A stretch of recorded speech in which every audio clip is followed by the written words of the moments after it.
লিসাহবাতি নবিয়িহি ওয়া লিইকামাতি দীনিহি। যেই সাহাবীদেরকে আল্লাহ রাব্বুল আলামিন বাছাই করেছেন নবীর সাহাবাতের জন্য, নবীর সঙ্গী হওয়ার জন্য, এটা বাছাই করেছেন, এবং তার দ্বীন প্রতিষ্ঠার জন্য সাহাবীদেরকে আল্লাহ রাব্বুল আলামিন বাছাই করেছেন। এই বাছাইতে যারা করবে তারা জিহাদ ফি সাবিলিল্লাহ বুঝবে এবং এই কাজে অংশগ্রহণ করবে।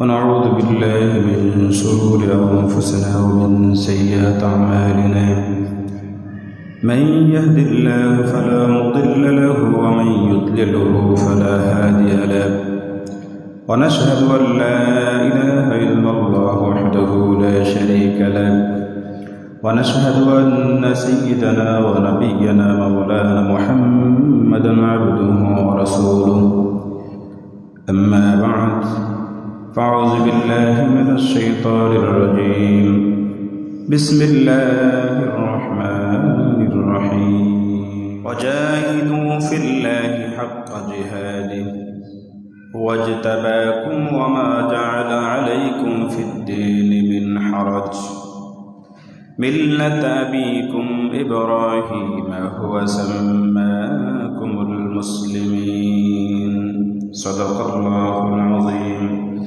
إن الله وملائكته يصلون على النبي يا أيها الذين آمنوا صلوا عليه وسلموا تسليما اللهم صل على محمد وعلى آل محمد كما صليت على إبراهيم وعلى آل إبراهيم إنك حميد مجيد اللهم بارك على محمد وعلى آل محمد كما باركت على إبراهيم وعلى آل إبراهيم إنك حميد مجيد معزز حاضرين সম্মানিত মুসলিম ভাইরা, আসসালামু আলাইকুম ওয়া রাহমাতুল্লাহি ওয়া বারাকাতুহু।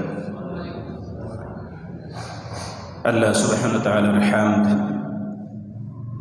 রাসূলুল্লাহ সাল্লাল্লাহু আলাইহি ওয়াসাল্লাম দরুদ শরীফ পাঠ করে আমরা আমাদের ধারাবাহিক আলোচনা শুরু করতে যাচ্ছি।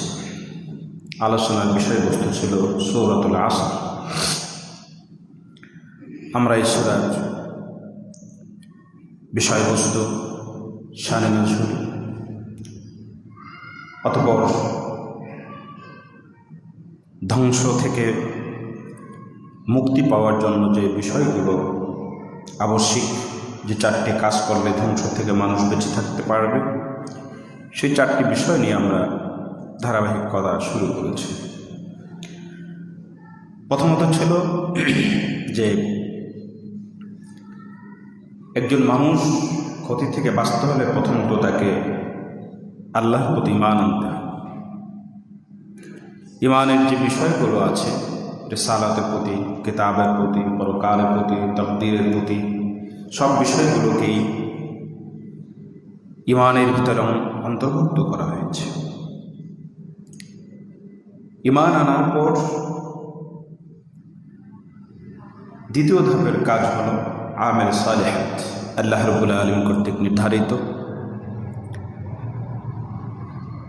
আল্লাহ যেগুলোকে হালাল করেছেন সেগুলোকে মেনে নেয়া এবং যেগুলোকে হারাম করেছেন সেগুলোকে বর্জন করে নেয়া। এক কথায় আল্লাহ রাব্বুল আলামিনের আদেশ এবং নিষেধকে মেনে চলা। এরপর ক্ষতি থেকে বেঁচে থাকার জন্য আর যে বিষয়টি মানুষের মধ্যে থাকতে হবে, একজন ইমানদারের ভিতরে থাকতে হবে, সেটি হচ্ছে হকের দাওয়াত মানুষের কাছে পৌঁছে দিতে হবে। যে হক আমি মেনে নিলাম, বিশ্বাস করেছি এবং মেনে নিয়েছি, অতবার এই হকের কথা মানুষের কাছে পৌঁছিয়ে দেওয়া। এই পৌঁছিয়ে দেওয়ার দায়িত্বটা হচ্ছে প্রত্যেকটি মোমেনের, যারা ঈমান গ্রহণ করবে তাদের সকলের দায়িত্ব হচ্ছে আল্লাহ সুবহানাহু ওয়া তাআলার এই মহাসত্যকে মানুষের কাছে পৌঁছিয়ে দেওয়া। আর এই পৌঁছিয়ে দেওয়ার নাম হচ্ছে জিহাদ ফি সাবিলিল্লাহ। কোরআনুল কারীমে আল্লাহ রাব্বুল আলামিন জিহাদ প্রত্যেকটি মুমিনের জন্য ফরজ করেছে। এটি ফরজ একটি বিষয়, এটি কোনো সুন্নত অথবা নফল বিষয় নয়, ফরজ। আল্লাহ রাব্বুল আলামিন সরাসরি আদেশ রয়েছে ব্যাপারে। সূরাতুল হজ্জ আল্লাহ রাব্বুল আলামিন ৭৮ নম্বর আয়াতে ঘোষণা দিয়েছেন, ওয়াজাহিদু ফিল্লাহি হাক্কা জিহাদি, তোমরা জিহাদ করো আল্লাহর পথে জিহাদের হক আদায় করে। হুয়া জাতাবাকুম, তিনি তোমাদেরকে নির্বাচিত করেছেন। এখানে সরাসরি রাসূলুল্লাহ সাল্লাল্লাহু আলাইহি সাল্লামের সাহাবীদেরকে উদ্দেশ্য করে বলেছেন যে তোমরা যারা ঈমান এনেছ, আমার রাসূলের হাতে যারা বায়াত গ্রহণ করেছ, তোমরা কোনো সাধারণ মানুষ নও। এই মক্কা এবং মদিনা থেকে তোমাদেরকে বাছাই করা হয়েছে। হযরত আব্দুল্লাহ ইবনে আব্বাস আব্দুল্লাহ ইবনে মাসউদ রাদিয়াল্লাহু তাআলা আনহু তিনি সে কথা এভাবে ব্যক্ত করেছেন যে তিনি বলছেন, তোমরা যদি কারো আদর্শ গ্রহণ করতে চাও তাহলে যারা মৃত্যুবরণ করেছে তাদের আদর্শ গ্রহণ করো। তিনি ছিলেন সাহাবীদের মধ্যে শেষ দিকে যারা মৃত্যুবরণ করেছেন, দুনিয়াতে বিদায় নিয়েছেন, তাদের মধ্যে একজন ছিলেন হযরত আব্দুল্লাহ ইবনে মাসউদ রাদিয়াল্লাহু তাআলা আনহু। অনেক মর্যাদাশীল একজন সাহাবী ছিলেন, যিনি হুবহু রাসূলুল্লাহ সাল্লাল্লাহু আলাইহি সাল্লামের কণ্ঠে কোরআন তেলাওয়াত করতে পারতেন। এই জন্য রাসূলুল্লাহ সাল্লাল্লাহু আলাইহি সাল্লাম সাহাবীদেরকে বলতেন যে তোমরা আব্দুল্লাহ ইবনে মাসউদের মতো করে কোরআন তেলাওয়াত করো। কি মর্যাদার অধিকারী ছিলেন। ইবনে মাসউদ রাদিয়াল্লাহু তাআলা বলছেন যে মান কানা মুস্তান্নান ফালিয়াস্তান্না কদমাত, তোমরা যদি কারো আদর্শ গ্রহণ করতে চাও তাহলে যারা দুনিয়া থেকে বিদায় নিয়েছেন, অর্থাৎ সাহাবীদেরকে উদ্দেশ্য করে বলছেন যে তাদের আদর্শ গ্রহণ করো।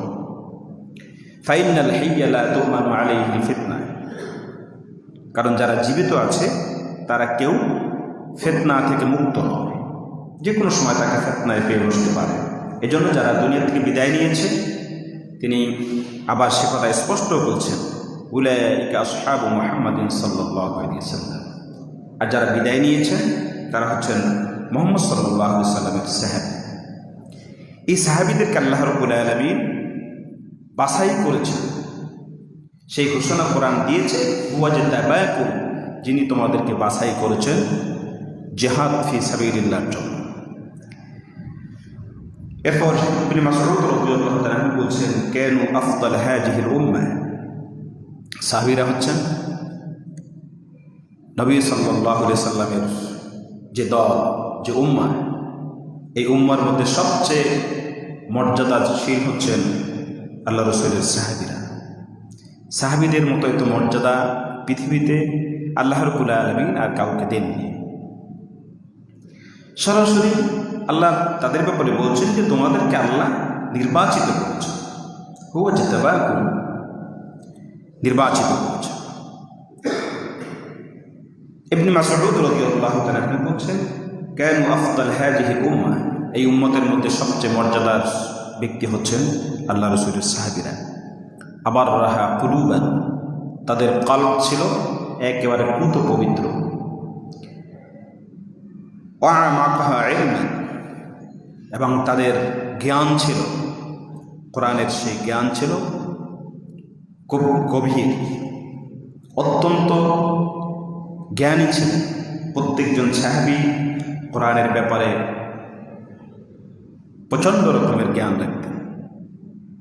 ও আকাল্লুহা তাকাল্লুফা, এবং তাদের এই কাজের মধ্যে কোনো বাড়াবাড়ি ছিল না, অতিরঞ্জিত ছিল না, কৃত্রিমতা ছিল না। যা করেছেন আল্লাহ সুবহানাহু ওয়া তাআলা সন্তুষ্টির জন্য করেছেন। ফাআরিফু লাহুম ফাদলাহুম ওয়াত্তাবাউ আলা আসরিহিম, কাজে তোমরা তাদের মর্যাদা সম্পর্কে জানো এবং তাদেরকে তোমরা অনুসরণ করো, ইত্তেবা করো। তারা যে পথে চলেছেন তোমরা সে পথে চলো। তাদের চরিত্র এবং তাদের কর্মপন্থা এগুলো তোমরা যথাসম্ভব আঁকড়ে ধরবে। ফাইনহুম কানু আলাল হুদাল মুস্তাকিম, কারণ সাহাবীরাই ছিলেন একমাত্র হেদায়েতের উপরে, সঠিক রাস্তার উপরে। এরপর থেকে ফিতনা শুরু হয়েছে। প্রিয় ভাইরা, এই হাদিস দিয়ে কোরআনের এই আয়াত, এই শব্দকে বিশ্লেষণ করা হয়েছে এরকম: ইখতারাহুমুল্লাহু লিসহবতি নবিয়িহি ওয়া লিইকামাতি দীনিহি। এই সাহাবীদেরকে আল্লাহ রাব্বুল আলামিন বাছাই করেছেন নবীর সাহাবাতের জন্য, নবীর সঙ্গী হওয়ার জন্য, এটা বাছাই করেছেন, এবং তার দ্বীন প্রতিষ্ঠার জন্য সাহাবীদেরকে আল্লাহ রাব্বুল আলামিন বাছাই করেছেন। এই বাছাইতে যারা করবে তারা জিহাদ ফি সাবিলিল্লাহ বুঝবে এবং এই কাজে অংশগ্রহণ করবে। আজকে সারা পৃথিবীর জুড়ে মুসলমানরা ঘুমিয়ে গেছে।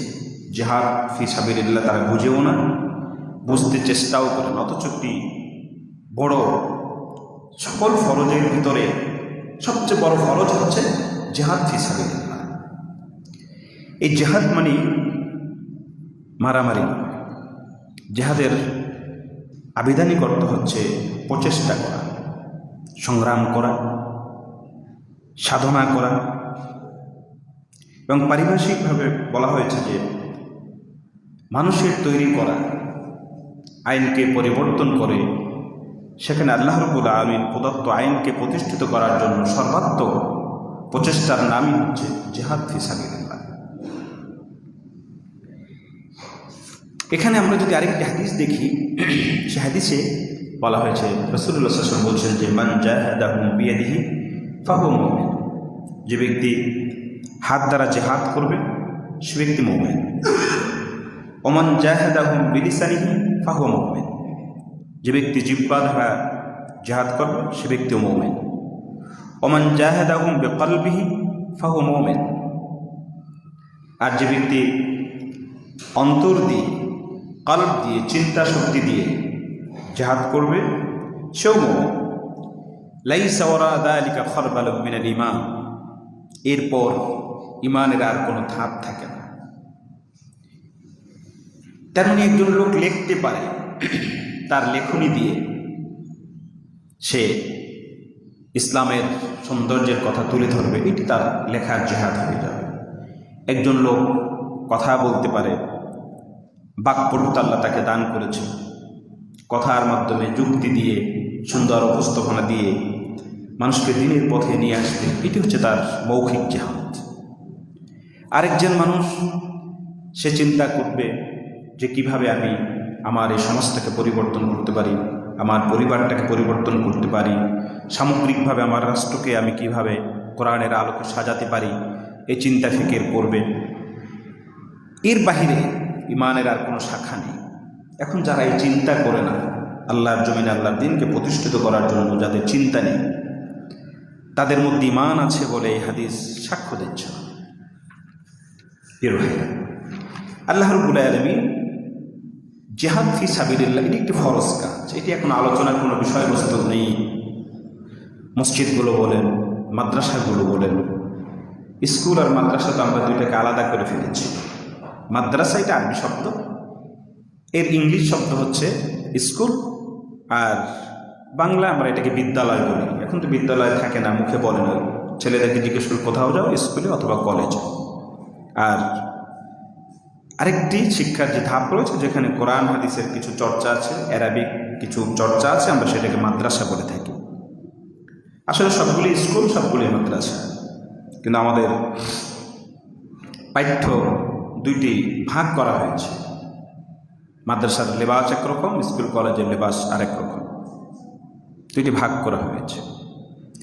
এই যে মাদ্রাসাগুলোতেও যথাযথ জিহাদ কি, জিহাদের হুকুম কি, এই বিষয়গুলো কোনো আলোচনা নেই। স্কুল কলেজ তো নেই,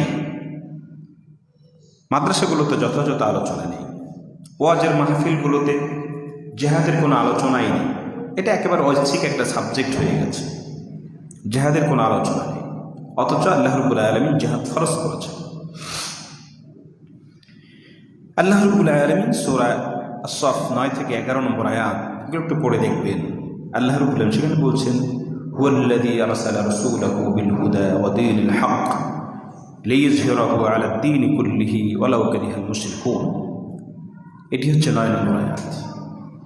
এখানে আল্লাহ বলছেন যে তিনি সেই মহান সত্তা যিনি তার রাসূলকে সঠিক কর্মপন্থা এবং সঠিক দিন সহকারে প্রেরণ করেছেন, সঠিক জীবন বিধান দিয়ে প্রেরণ করেছেন, যাতে করে সকল বিধানের উপরে আলাদ্দীনি কুল্লিহি, সকল বিধানের উপরে আল্লাহর এই বিধানকে প্রতিষ্ঠিত করতে পারে। যদিও মুশরিকদের কাছে এটি অত্যন্ত কষ্টকর একটি বিষয়, মুশরিকরা মেনে নিতে পারবে না। এরপর আল্লাহ রাব্বুল আলামিন ১০ নম্বর আয়াতে বলছেন যে ইয়া আইয়ুহাল্লাযীনা আমানু, আমরা যারা ঈমান এনেছি, আমাদেরকে উদ্দেশ্য করে আল্লাহ বলছেন তোমরা যারা ঈমান এনেছ, হাল আদুল্লুকুম আলা তিজারা, আমি কি তোমাদেরকে একটি ব্যবসার কথা বলবো, তুনজিকুম মিন আযাবিন আলীম, যে ব্যবসাটি তোমাদেরকে পরকালের কঠিন শাস্তি থেকে নাজাত দিবে, মুক্তি দিবে, পরিত্রাণ দান করবে। এমন একটি ব্যবসার কথা কি আমি তোমাদেরকে বলবো? আল্লাহ প্রশ্ন করছেন আমাদের কাছে, আমরা যারা ঈমান এনেছি। তিজারত আল্লাহ রাব্বুল আলামিন এই জন্য বলছেন যে আরবের লোকেরা, মক্কার মানুষেরা, মদিনার মানুষের কাজই ছিল তিজারত, ব্যবসা। তারা ব্যবসা করত, ব্যবসা ভালো করে বুঝে। আমরাও ব্যবসা বুঝি। এই যে বিভিন্ন রকমের ব্যবসা, বাংলাদেশে এখন ব্যবসার একটা ক্ষেত্র হয়ে গেছে, মাল্টিমিডিয়া ব্যবসা। এক এক সময় এক এক নাম নিয়ে আসে, জনগণের পকেট হাতাইয়া নিয়ে কয়দিন পর উদাও হয়ে যায়। এক এক নতুন করে নামে নামে আসে, ব্যবসা দিনে দিনে বড়লোক হয়ে যায়।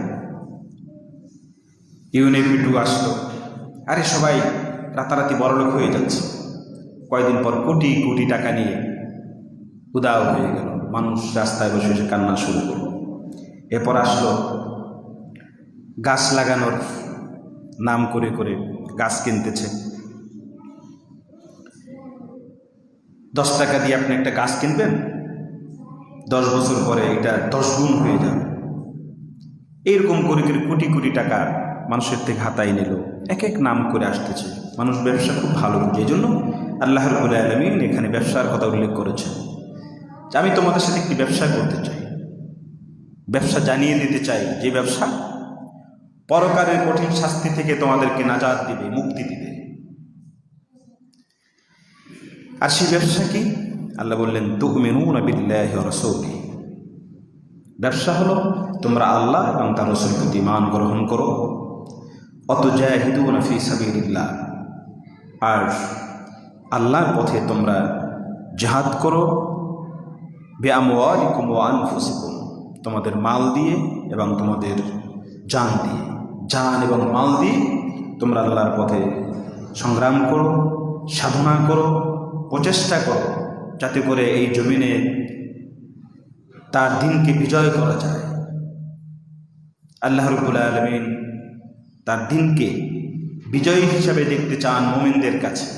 এই জন্য মুমিনদেরকে ব্যবসার কথা বললেন যে দেখুন, একটি ব্যবসার কথা আমি তোমাদেরকে বলে দিচ্ছি, যে এই ব্যবসা করলেই পরকালে কঠিন শাস্তি থেকে তোমরা মুক্তি পেয়ে যাবে। আর সেই ব্যবসা হচ্ছে সব কিছু বাদ দিয়ে আমি আল্লাহ, আমার রাসূল এবং জিহাদ ফি সাবিলিল্লাহর কাজ তোমরা শুরু করে দাও। আর জিহাদ করতে গেলে তোমাদের মাল এবং জান, এই দুইটি এখানে বিনিয়োগ করতে হবে। ব্যবসা করতে গেলে যেরকম বিনিয়োগ লাগবে, পুঁজি লাগবে, এখন আল্লাহ রাব্বুল আলামিনের এই ব্যবসা করতে গিয়ে জান এবং মাল, আমরা যখন ব্যবসা বাণিজ্য করি, চাকরি বাকরি করি, সেখানে কিন্তু দুইটাই, ব্যবসা করতে গেলে দুইটা জিনিসই লাগে। একটি হচ্ছে নিজের শ্রম, এটি হচ্ছে জান, আর একটি নিজের পুঁজি লাগে, এটা হচ্ছে মাল। এই জন্য আল্লাহ রাব্বুল আলামিন বলছেন জান এবং মাল দিয়ে ব্যবসা শুরু করো। ব্যবসাটা কি? আমার এই জমিন, এখানে আইন চলবে আমার নবী যে ঘোষণা দিয়েছেন লা ইলাহা ইল্লাল্লাহ, আল্লাহর এই জমিন, আল্লাহর ছাড়া কারো আইন চলবে না, এই ঘোষণার সাথে তোমরা একাকিত্ব হয়ে যাও এবং তোমাদের যতটুকু সাধ্য আছে সাধ্য অনুযায়ী তোমরা প্রচেষ্টা করো। ওয়াজাহিদু ফিল্লাহি হাক্কা জিহাদ, জিহাদের হক আদায় করে তোমরা কাজ করো। গরিমসি করা যাবে না, ফাঁকি দেওয়া যাবে না।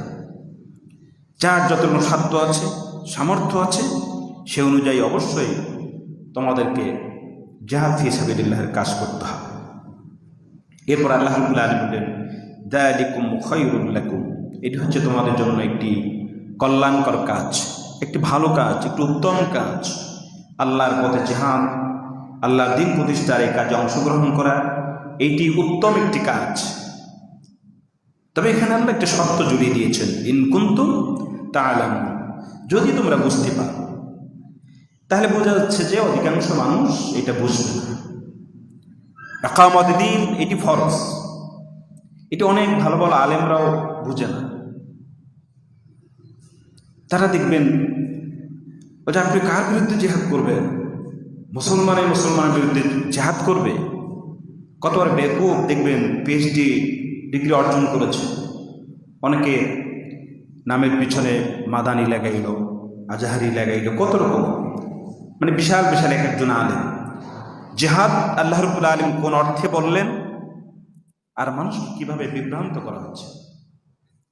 জিহাদের কোনো মারামারির নাম না। জিহাদ হচ্ছে আল্লাহর জমিনে তার দিনকে প্রতিষ্ঠিত করার জন্য মানুষকে বোঝানো, একজন মোমেন আর এক মোমেনের সাথে কেন যুদ্ধ করবে। আর জিহাদের অর্থ যুদ্ধ কোথাও কোরআনে বলা হয়েছে?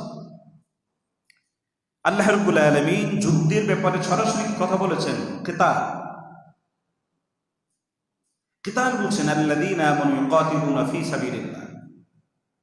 জিহাদের চূড়ান্ত রূপ যখন আসবে, আপনি দাওয়াতি কাজ করছেন, একটি সম্ভাবনা যখন তৈরি হয়ে যাবে, কোথাও যখন ইসলামী বিপ্লবের একটি সম্ভাবনা তৈরি হয়ে যাবে, শয়তান আপনাকে এমনি এমনি ছেড়ে দিবে না, আপনার বিরুদ্ধে যুদ্ধ ঘোষণা করবে।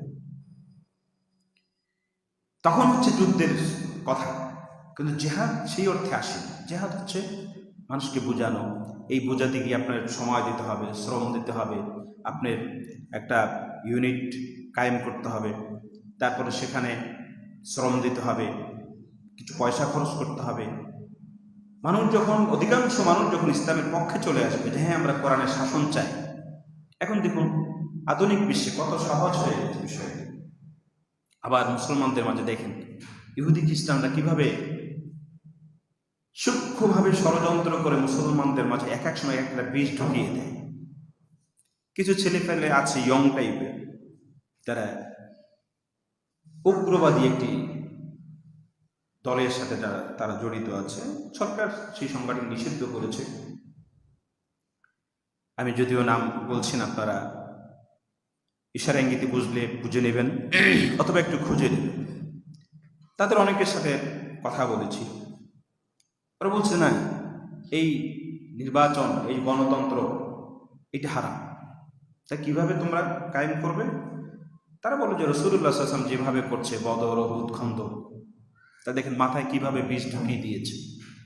এখানে মুসলমানের দেশ, রাষ্ট্রীয়ভাবে ব্রিটিশরা চলে যাওয়ার পর আমরা আর ঘুরে দাঁড়াতে পারিনি। আমাদের শিক্ষা ব্যবস্থা নাস্তিক আদা নাস্তিক তৈরি করছে, তারা ইসলাম বোঝে না। ভালো ভালো আলেমরা পর্যন্ত, যাদেরকে আমরা বড় আলেম বলি, তারা পর্যন্ত কোরআন ভালো করে উপস্থাপন করে না, বোঝে না। এই যে একটি মাস গেল রবিউল আউয়ালের, শুধু রসুলকে নিয়ে, রসুলের ওই যে গুণগান, তারপরে তার সম্মান নিয়ে এইগুলোই কথা হয়েছে। রসুলের আগমনের উদ্দেশ্য কী ছিল, তার টার্গেট কী ছিল, তিনি কি করে গেছেন, কি রেখে গেলেন, এগুলো নিয়ে কোনো আলোচনাই ছিল না। এখন আবার শুরু হয়েছে আব্দুল কাদের জিলানী রহমতুল্লাহ আলাইহির ওফাতের মাস রবিউল সানি, কি নাকি 11 তারিখে ফাতেহা ইয়াজদাহম বলে এটা পালন করতেছে। গান গাচ্ছে যে কি জিলানি তোমার নামের গুণে আগুন হইয়া যায় পানি, কালকে শুনতেছি গান গাচ্ছে। আব্দুল কাদের জিলানির নাম নিলে নাকি এই নামের গুণে আগুন পানি হয়ে যায়, এইগুলো গাচ্ছে মসজিদের ওই যে ফাতেহা ইয়াজদাহমের মাহফিল। হুজুর কতগুলো আছে, কোত্থেকে গান এগুলো আবিষ্কার করে। আব্দুল কাদের জিলানির গুণগান চলবে এই মাসে, এর পরের মাসে আসবে খাজা মাইনুদ্দিন চিশতির গুণগান, এইগুলোই চলতেছে। ওয়াজের নামে, মাহফিলের নামে মসজিদগুলোতে এই আলোচনা চলছে। প্রিয় ভাইরা, জিহাদ এইটি কোনো মারামারির নাম নয়, কাটাকাটির নাম নয়। এটি হচ্ছে আপনি যখন একটি আন্দোলন শুরু করবেন, একটি বিপ্লবের সূচনা করবেন, একটি সম্ভাবনা যখন তৈরি হয়ে যাবে, শয়তান তার সঙ্গী সাথী যারা আছে, মানুষরূপী শয়তান যারা আছে, তাদেরকে লেলিয়ে দিবে আপনার বিরুদ্ধে। কখনো তাদের সাথে সংঘর্ষ হবে, কখনো সংঘর্ষ ছাড়াও আপনি বিজয় লাভ করবেন। এই যে ভোটের মাধ্যমে এখন জনগণের রায়ের প্রতিফলন হচ্ছে, যদিও অনেক রাষ্ট্রেই বা আমাদের দেশে অনেক সময় ভোট দেওয়ার সুযোগ থাকে না, দিতে পারে না, সেটা ভিন্ন একটি বিষয়। যদি আপনার টার্গেট থাকে যে আর আল কোরআনের শাসন যারা প্রতিষ্ঠা করতে চায়, আমি তার সাথে আছি, অথবা আপনি যদি মানুষকে বুঝান যে ভাই আমরা কেন ব্রিটিশের আইন মেনে চলবো, আমরা তো আল্লাহর আইন মেনে চলবো, আল কোরআনের সংবিধান মেনে চলবো, এই যে আপনি আরেকজনকে বুঝাচ্ছেন, সেও মেন্টালি প্রিপেয়ার্ড হচ্ছে, মানসিকভাবে প্রস্তুতি নিচ্ছে যে হ্যাঁ ঠিকই তো। এইভাবে করে করে যখন ভোটের সুযোগ হয়ে যাবে, সবাই ব্যালট বিপ্লবের মাধ্যমে সামাজিক পরিবর্তন, রাষ্ট্রীয় পরিবর্তন হয়ে যাবে, অর্থাৎ আল কোরআনের সংবিধান যখন চালু হয়ে যাবে, সেটা যদি বর্তমান সরকারও করে, অথবা এর আগে যারা ছিল, পরবর্তীতে যারা আসবে, কোরআনের শাসন চালু হলেই আল্লাহর দিন বিজয় হবে, এর আগে হবে না। এর আগে দিন বিজয় হবে না, দিন পরাজিত থাকবে। এখন দিন পরাজিত অবস্থায় আছে, আল্লাহর দিন জমিনে এখন চলে না, পরাজিত অবস্থায় আছে। এর বিকল্প আরেকটি হলো যুদ্ধ। যুদ্ধ করে আপনি রাষ্ট্র ক্ষমতা দখল করবেন। বাংলাদেশের প্রেক্ষাপটে এখানে যুদ্ধ হবে না, এখানে হবে ভোটের বিপ্লব হবে, ভোটের মাধ্যমে, যদি আল্লাহ কখনো সেই সুযোগ দেয়। এই জন্য মানসিকভাবে যদি আপনি প্রস্তুত না থাকেন, কোরআনের পক্ষে আপনি সাপোর্ট দিবেন, সমর্থন করবেন, আপনি আপনার ভোটটা সেখানে দিবেন, এই মানসিক যদি চিন্তাও আপনার মধ্যে না থাকে, আল্লাহ রাসূল বলছেন এই ব্যক্তি মুনাফিক হিসাবে আল্লাহর দরবারে উঠবে। সে চায় না কোরআনের শাসন প্রতিষ্ঠা হোক। এটি একটি ব্যবসা। আল্লাহ রাব্বুল কত সুন্দর করে বলছেন, ইন কুনতুম তা'লামুন, যদি তোমরা বুঝতে পারো তাহলে এটি তোমাদের জন্য একটি কল্যাণজনক কাজ। তাহলে এই বুঝটা, এই এলেমটা, এটি অর্জন করতে হবে আপনাকে। কারো কথায়, কোনো শায়েখের কথায়, কোনো একজন বড় মুফতি সাহেবের কথায় বিশ্বাস করে আপনি দিন বিজয়ের এই কাজ থেকে ভুলভাল কথা শুনে যদি আপনি বিরত থাকেন, যদি বুঝতে না পারেন, আপনার ক্ষতি হয়ে যাবে, আপনি ক্ষতির মধ্যে পড়ে যাবেন।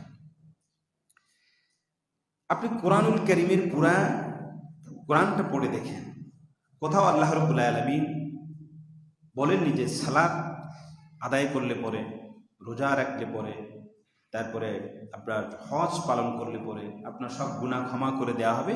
কোরআনে কোথাও বলা হয়নি, হাদিসে বলা হয়েছে, হাদিসে ব্যাপারে কথা আসছে, কিন্তু কোরআন সরাসরি একটি আমলের ব্যাপারে বলছে, যেই আমলটি করলেই আল্লাহ আপনাকে সব গুনাহ ক্ষমা করে দেবে।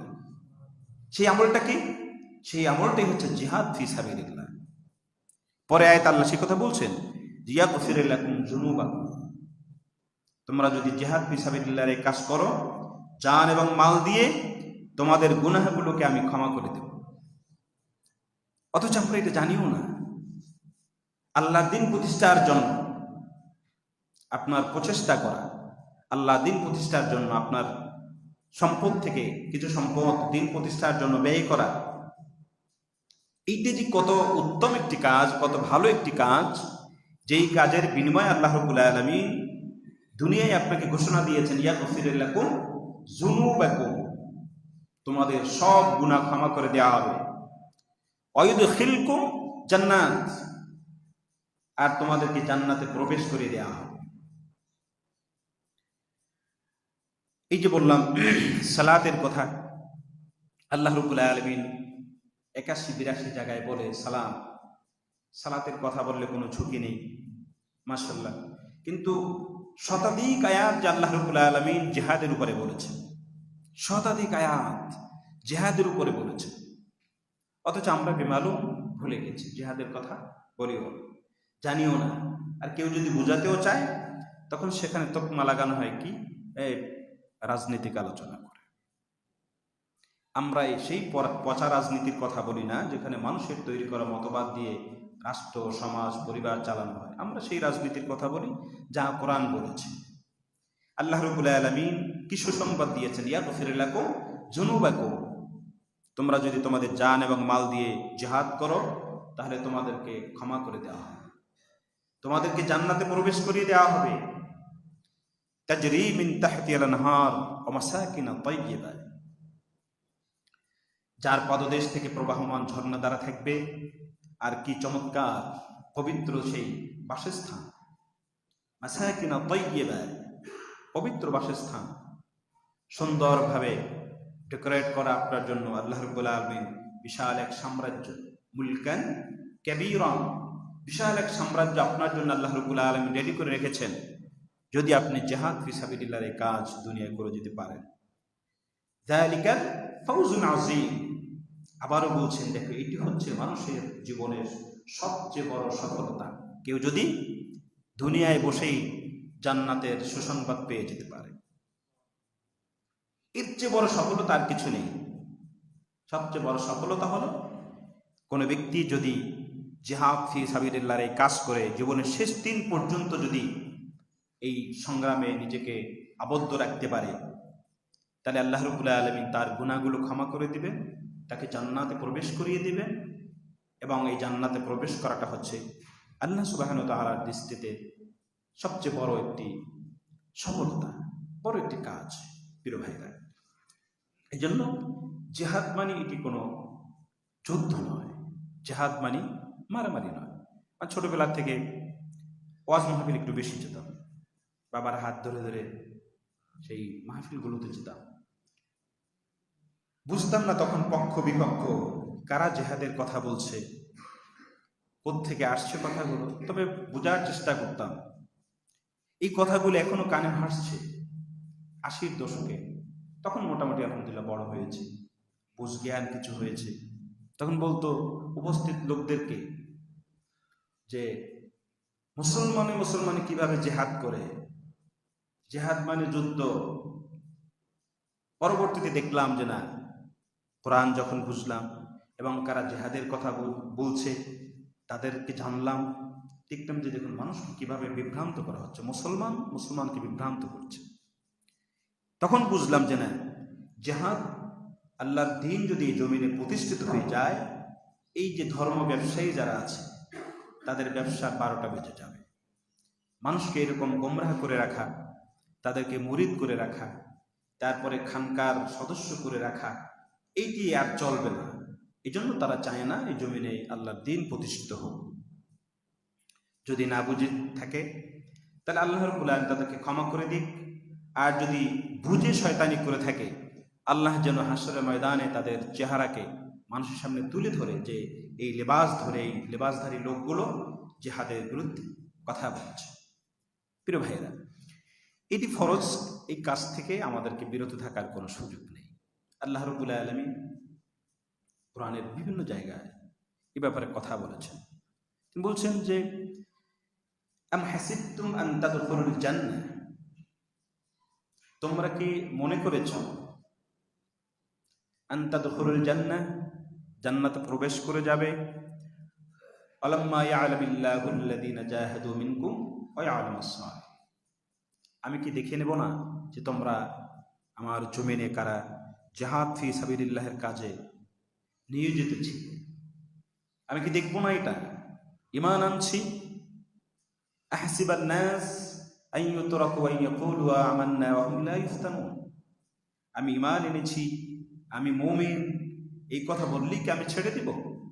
আমি কি তোমাকে পরীক্ষা করব না যে তুমি এই ঈমানের দাবিতে কতটুকু মজবুত ছিলে? তোমার কি এটা মৌখিক কথা ছিল যে আমি ঈমান এনেছি?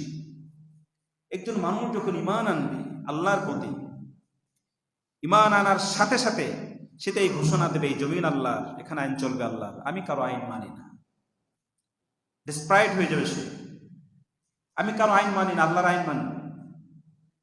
এই আল্লাহর আইন প্রতিষ্ঠার জন্য যে সংগ্রাম, যে প্রচেষ্টা, সেটাকেই বলা হয়েছে জিহাদ ফি সাবিলিল্লাহ। সম্মানিত ভাইরা, এই কাজ সবার জন্য ফরজ, সবার জন্য ফরজ। আমার আফসোস লেগে কত মানুষ কষ্ট করে, এই যে নির্বাচন চলতেছে, ইউপি নির্বাচন, কতগুলো মানুষ মারা গেল, আপনারা দেখেছেন, নিজেরা নিজেরা কোপাকুপি করে মারা যাচ্ছে। এই যে মারা যাচ্ছে, কেন মারা যাচ্ছে এবং কেন মারতেছে, কোনো উত্তর কি কারো কাছে আছে? কেন সে মারা গেল, কার পক্ষ হয়ে সে মারা গেল, অথবা সে কেন মারলো, কার পক্ষ নিয়ে সে মারলো? খাসিরাত দুনিয়া ওয়াল আখিরা, এদের দুনিয়াও বরবাদ, পরকালও বরবাদ হলো। কি লাভ হলো? যাকে মারলো সে তো গেল, তার পরিবারটা ধ্বংস হয়ে গেল, পরকাল তো সে কিছুই পাবে না, কারণ সে অমুক ভাইয়ের পক্ষ নিয়ে কাজ করেছে, আল্লাহর পক্ষ নিয়ে কাজ করে। শেষ তার পরিবার, নিজেও শেষ হয়ে গেল, পরকাল ক্ষতিগ্রস্ত হয়ে গেল। আর যে মারলো তার নামে মামলা হয়ে গেল, জেল হবে, তারপরে জরিমানা হবে, তারা তো দুনিয়া বরবাদ হয়ে গেল। আর এই যে কেন তাকে হত্যা করেছে, এর জন্য তার বিচার হচ্ছে আল্লাহ রাব্বুল আলামিনের জাহান্নাম ছাড়া আর কিছু নেই। খাসিরাত দুনিয়া ওয়াল আখিরা। ইসলামের জন্য আপনি কথা বলতে গিয়ে যদি আঘাতপ্রাপ্ত হন, আপনি যদি শহীদ হয়ে যান, শহীদ দুইভাবে, একটি হলো সরাসরি যুদ্ধ করতে গিয়েছেন, শত্রুর আঘাতে আপনি শাহাদাত বরণ করেছেন, আরেকটি হচ্ছে আপনি কালেমার আওয়াজ তুলেছেন, এই জমিন আল্লাহর, এখানে আইন চলবে আল্লাহ, আপনি কোনো মারামারি নয়, আওয়াজ তুলেছেন, আপনাকে ঘর থেকে ধরে মেরে ফেললো, রাস্তায় আঘাত করলো, যেখানে হোক, যেভাবে হোক, আপনি শাহাদাত বরণ করেছেন। এখানে পয়েন্টটা হচ্ছে কি, আপনি আল্লাহর দ্বীনের পক্ষে থাকার কারণে যেভাবে হোক, যুদ্ধের ময়দানে হোক অথবা চোরাগোপ্তা হামলা হোক, যেভাবে হোক আপনি শহীদ হয়েছেন। আল্লাহ রাব্বুল আলামিন কত চমৎকার পুরস্কারের ঘোষণা করেছেন, ওয়ালা তাহসাবান্নাল্লাযীনা কুতিলু ফী সাবিলিল্লাহি আমওয়াতা, যারা আল্লাহর পথে নিহত হয়েছে তোমরা তাদেরকে মৃত বলো না, বাল আহইয়াউন ইনদা রাব্বিহিম ইরযাকুন, বরং তারা জীবিত, আল্লাহর কাছে তারা রিজিক প্রাপ্ত। মৃত্যুর পর আল্লাহ রাব্বুল আলামিন তাদের রিজিকের ব্যবস্থা করেন, তারা আল্লাহর মেহমান হয়ে যায়। হযরত জাফর বিন আবু তালিব রাদিয়াল্লাহু তাআলা আনহু মুতার যুদ্ধে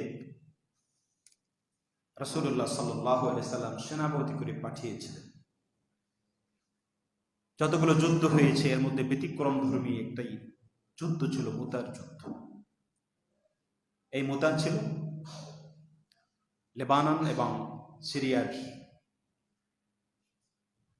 অঞ্চলে একটি জায়গা, এখন সেটি দুইটি দেশের মধ্যে ভাগ হয়ে গেছে, এবং তাবুক যে অংশটা সৌদি আরবে আছে, এটি একসময় ইয়েমেনে ছিল, সে তাবুক থেকে আরো পরে গিয়ে মুতা নামক জায়গা ছিল। রোমান সম্রাটের বিরুদ্ধে, রোমানরা যখন উদীয়মান সেই মদিনার রাষ্ট্র, এই রাষ্ট্রকে ধ্বংস করে দেওয়ার জন্য ইয়েমেনের গভর্নর ছিল সুরাহাবিল বিন আমর, তাকে রোমান সম্রাট আদেশ করল যে মদিনার উদীয়মান এই রাষ্ট্র তুমি ধ্বংস করে দিবে। রাসূলুল্লাহ সাল্লাল্লাহু আলাইহি ওয়াসাল্লামের কাছে খবর আসলো, ইয়া রাসূলুল্লাহ, সুরাহাবিল বিন আমর সৈন্য সংগ্রহ করেছে, প্রায় 1 লক্ষের মতো সৈন্য সেখানে সমবেত করেছে, যারা মদিনার উপরে যে কোনো মুহূর্তে আক্রমণ করতে পারে। রাসূলুল্লাহ সাল্লাল্লাহু আলাইহি ওয়াসাল্লাম সাহাবীদেরকে বললেন যে ওদেরকে এদিকে আসার আগেই তোমরা সেখানে গিয়ে মোকাবেলা করবে। মাত্র 3000 সৈন্য সংগ্রহ হলো। আল্লাহ রাসূল সাল্লাল্লাহু আলাইহি ওয়াসাল্লাম সেখানে সেনাপতি নিয়োগ করবেন। প্রথম বললেন যে এই যুদ্ধের সেনাপতি হবে যায়েদ ইবনে হারিসা রাদিয়াল্লাহু তাআলা আনহু, যিনি রাসূলুল্লাহ সাল্লাল্লাহু আলাইহি ওয়াসাল্লামের পালক পুত্র ছিলেন। জায়েদকে বললেন, জায়েদ তুমি কই? যে ইয়া রাসূলুল্লাহ আমি উপস্থিত। বলছে তুমি এই যুদ্ধের সেনাপতি হবে। আল্লাহ রাসূলের ঘোষণা শুনে জায়েদ খুশি হলেন, এরপর রাসূলুল্লাহ সাল্লাল্লাহু আলাইহি ওয়াসাল্লাম একটু থেমে আবার বললেন যে এরপর এই যুদ্ধের সেনাপতি হবে আমার চাচাতো ভাই জাফর বিন আবু তালিব। তখন সাহাবীদের মধ্যে একটু চিন্তা আসলো যে কি ব্যাপার, যুদ্ধের সেনাপতি একজন থাকে, আল্লাহ রাসূল দ্বিতীয় আরেকজনের নাম কেন ঘোষণা করলেন? এর পরক্ষণে আল্লাহ রাসূল আবার বললেন যে তৃতীয় জন হবে আরেকজন। সাহাবীর নাম বললেন, বলার পরে সবাই চিন্তিত হয়ে গেলেন। আব্দুল্লাহ ইবনে রাওয়াহার নাম যখন ঘোষণা করলেন, তাকে কোনো যুদ্ধে আল্লাহ রাসূল নিতেন না। তিনি ছিলেন সাহিত্যিক, কবি। কবিদের খুব মর্যাদা ছিল। ওই যে মান জাহাদাহুম বিলিসানিহি বলছি, আল্লাহ রাসূল সাল্লাল্লাহু আলাইহি ওয়াসাল্লাম এরকম কবিদেরকে ডেকে বলতেন যে ইসলামের বিরুদ্ধে, দুশমনদের বিরুদ্ধে কবিতা লেখো, কবিতা পাঠ করে করে শোনাও। এটাও জিহাদের একটি অংশ।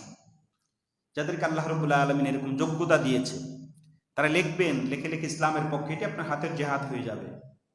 আপনি বাগ্মিতা আল্লাহ দিয়েছে, বাকপটুতা দিয়েছে, কথা দিয়ে দিয়ে মানুষকে ইসলামের প্রতি নিয়ে আসবেন, এটি আপনার মুখের জেহাদ হয়ে যাবে।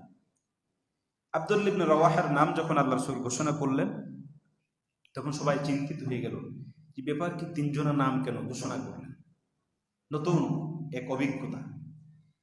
এরপর আল্লাহ রাসূল সাল্লাল্লাহু আলাইহি সাল্লাম বললেন যে যদি আব্দুল্লাহ ইবনে রাওয়াহা শহীদ হয়ে যায়, তাহলে তোমরা তোমাদের মধ্য থেকে একজন সেনাপতি বানিয়ে নেবে।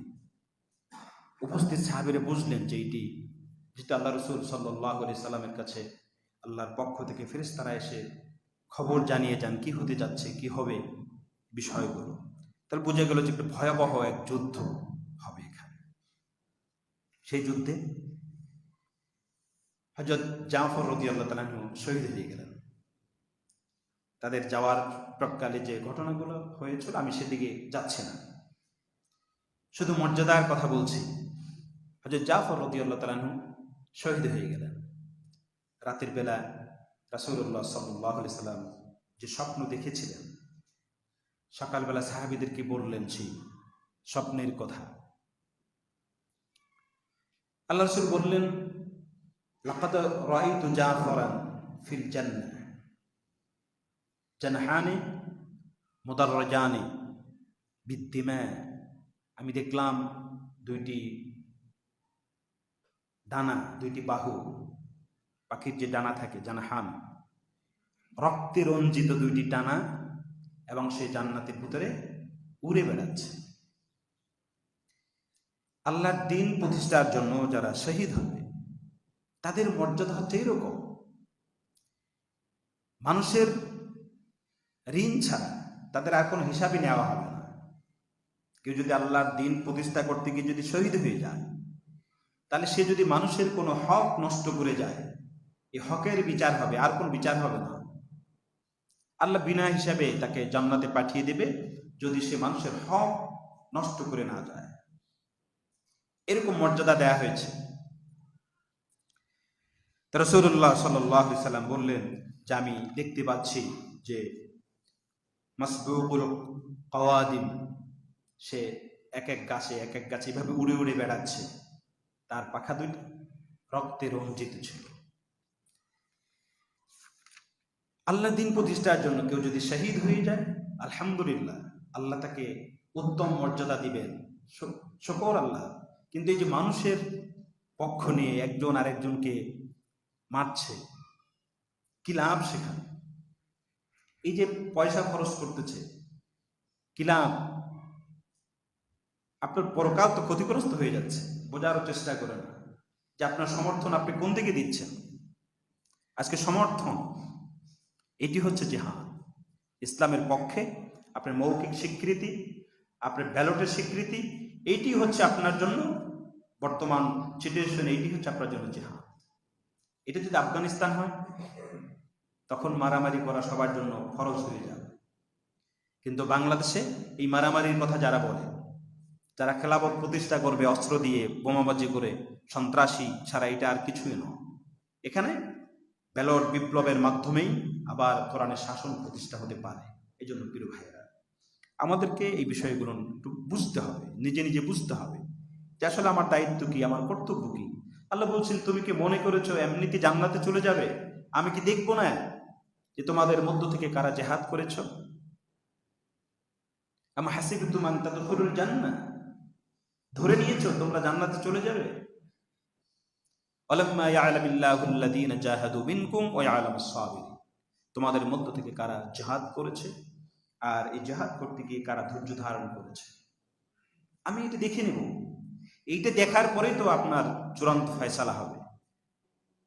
শুধু নামাজ, শুধু রোজা, শুধু যাকাত বা হজ, এই যে বুনিয়াদি কিছু কাজ করে আল্লাহর জান্নাতে যাওয়া তো সহজ নয়। কারণ আপনার এই দেশ, আমার এই দেশ, এখানে কোরআনের শাসন চলছে না। আপনি ঘুমাচ্ছেন কিভাবে? আপনি প্রশান্তি পাচ্ছেন কিভাবে? যতক্ষণ পর্যন্ত এই রাষ্ট্র ব্যবস্থা পরিবর্তন না হবে, আমরা হুজুররা ওয়াজ করে জানা বন্ধ করতে পারবো? সেই ছোটবেলা থেকে শুনে আসছি, পর্দা পর্দা পর্দা পর্দা। দিন যত যাচ্ছে আরো বেপর্দা বাড়তেছে। সেই ছোটবেলা থেকে শুনে আসছি, ঝেনা ঝেনা ঝেনা। দিন যত যাচ্ছে ঝেনা বেবিচার আরো ব্যাপকভাবে ছড়িয়ে যাচ্ছে। অন্যায় অবিচার সারা পৃথিবী জুড়ে চলছে। এর পরিবর্তনের জন্য রাষ্ট্র শক্তি যখন আপনার হাতে আসবে, আপনি পারবেন। যারা এই দায়িত্ব পালন করবে, ওখানে বেশি ঘোষণা দেবে আজকের থেকে মদ হারাম, আর কেউ মদ পান করতে পারবে না। 1000 1 কোটি হুজুরও যদি ওয়াজ করে, কি লাভ হবে? ওয়াজ করে বুঝাইতে পারবে হারাম? কে না জানে এটা হারাম? ছোট্ট একটা বাচ্চাও জানে এটা হারাম। শুধু মুসলিম নয়, অমুসলিমরাও জানে মুসলমানদের জন্য মদ হারাম। কে জানে না? সুদ খাওয়া হারাম, ঘুষ খাওয়া হারাম, জেনা করা হারাম, কে জানে না? কিন্তু রাষ্ট্র এর পক্ষে শক্তি যোগাচ্ছে। আপনি জেনা করতে চাইলে সুযোগ আছে, মদ খাইতে চাইলে ব্যাপক সুযোগ আছে, সুদের কারবার করতে চাইলে ব্যাপক সুযোগ আছে। এগুলো সব রাষ্ট্রের সাথে সম্পর্কিত একটি বিষয়। এই জন্য রাষ্ট্রের এই সিস্টেমটাকে চেঞ্জ করার জন্য যে সংগ্রাম, যে আন্দোলন, এটাকে বলে জিহাদ। এটা কোনো মারামারি নয়। মারামারি এটা হচ্ছে সন্ত্রাসী। সন্ত্রাস করে ইসলাম প্রতিষ্ঠা হয় নাই। রাসূলুল্লাহ সাল্লাল্লাহু আলাইহি সাল্লামকে আল্লাহ রাব্বুল আলামিন সে অনুমতিও দেন নাই। বলছে আগে তোমার অবস্থান ঠিক করো, তারপরেই তোমার কাজ হচ্ছে আমার বিধানকে জমিনে চালু করা। মক্কার মানুষরা চায় নাই, আল্লাহ রাসূল হিজরত করে মদিনায় চলে গিয়েছে। মদিনার মানুষরা চেয়েছে, সেখানে ইসলামের রাষ্ট্র হয়েছে। এই ইসলামী রাষ্ট্রকে ধ্বংস করতে যখন আসছে, তখন আল্লাহ রাব্বুল আলামিন যুদ্ধ ফরজ করে দিয়েছে। কুতিবা আলাইকুমুল কিতাল, যাও এখন তোমাদের জন্য যুদ্ধ করা ফরজ করে দিয়েছি। যেহেতু ওরা তোমাদের ইসলামী রাষ্ট্রকে ধ্বংস করার জন্য এসেছে, ইসলামী রাষ্ট্রকে শেষ করে দেওয়ার জন্য আসছে, যাও তোমাদের জন্য এখন যুদ্ধ আমি ফরজ করে দিয়েছি। সেটা যুদ্ধ, জিহাদ মানে যুদ্ধ না। সম্মানিত ভাইয়েরা, আল্লাহ রাব্বুল আলামিন আমাদেরকে কখন বুঝ দেবে? আমরা কখন বুঝবো? এই আলেমদেরকে আল্লাহ কখন বুঝ দেবে? মানুষদেরকে গোমরাহ করছে, গোমরাহিতে নিমজ্জিত করছে, শিরক বিদআতের কথা বলে বলে মানুষদেরকে আনন্দ দিচ্ছে। আমাদেরকে সেখান থেকে ফিরে আসতে হবে। আল্লাহ রাব্বুল আলামিন জিহাদ ফি সাবিলিল্লাহর এই কাজ, এটি কতদিন চলবে, কখন ইসলাম বিজয় হবে, এটি আল্লাহই ভালো জানে। কিন্তু আপনার আমার অংশগ্রহণ আছে কিনা, আল্লাহ সেটাই দেখতে চান। আমাদেরকে যেন আল্লাহ রাব্বুল আলামিন আল্লাহর এই জমিনে তার দিন প্রতিষ্ঠার এই কাজে অংশগ্রহণ করার এবং সবর ইখতিয়ার করার তৌফিক এনায়েত করেন। এই কথাটুকুন রেখেই সূরাতুল আসরের আলোচনা শেষ করতে চাই। আল্লাহর কাছে এই প্রার্থনা করব যাতে আল্লাহ রাব্বুল আলামিন আমাদেরকে সাহাবীদের মতো করে তার দিন বিজয়ের জন্য আমাদেরকে কবুল করেন। আমা তৌফিক ইল্লা বিল্লাহ। আসসালামু আলাইকুম ওয়া রাহমাতুল্লাহ।